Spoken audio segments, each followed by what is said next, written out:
mula sa kalawakan. Sinabi niya sa akin na nais niyang magkiramay sa lahat ng sakit sa buhay na aking naranasan. Napangiti na lamang ako at napahanga sa paghahangad niyang marinig ang aking mga daing.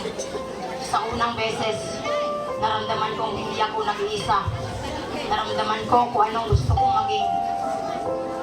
Wala mo na klawa ng live. Uy, Yun ang tugon ko sa kanya. nag-live siya. Sound system mo gila. Ang ganda sa kabila ng Nag-live siya ba? Sound system, mag-focus. Ito'y nababago ng hugis sa sanyo na may mga gabing hindi ito buo. Patunay lang na hindi lahat na nakikita ng mata ay totoo. Walang makakapigil sa kanyang ikutin ang mundo. Gusto kong mayakap ang ulap. May sayaw ito at may gas sa kanyang bisig.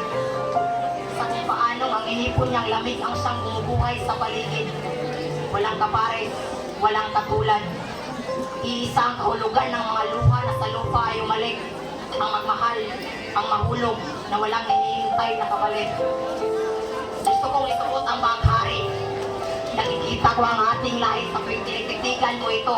Kapayapaan sa isip kapag nalilito. Simbolo ng pag-asa sa mga pusong ilang beses nang nabigo. Hindi ko nais manguna.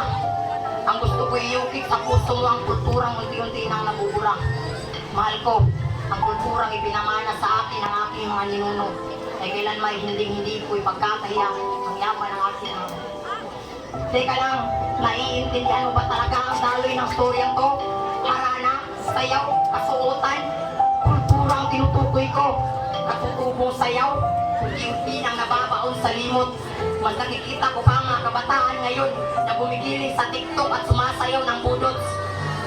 Harana, hindi na mapistang panligaw sa dalaga.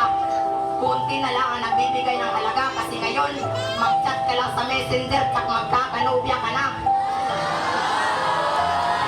Kasuotan, yung dating Maria Clara ay tuluyan na nagbago. Kailangan isihan ang bestida para umaba ang tingin sa kanya ng mga tao. Palakihan ng puwet at cleavage ang labanan para sa lipunan ay sumikat. Paano ka matatawag na dalagang Pilipina yung kurmahan mo pang K-pop? Let's kill this love. Papatay yung pag-ibig. Mga tanga, hindi naman masamang tumangkilik sa kultura ng iba. Ang kaso naligaw ka, hindi mo na alam kung saan papunta. At ang masakit pa dito ay tuluyan mong kinalimutan kung anong kulturang meron ka. Hindi ko nais mauna. Ang gusto ko iukit sa puso mo ang kulturang unti-unti nang nabubura. Mahal ko, ang kulturang ipinamana sa akin ng aking mga kasununo ay kailan may hindi ko ipagkakahiya ang yaman ng aking mga kasununo.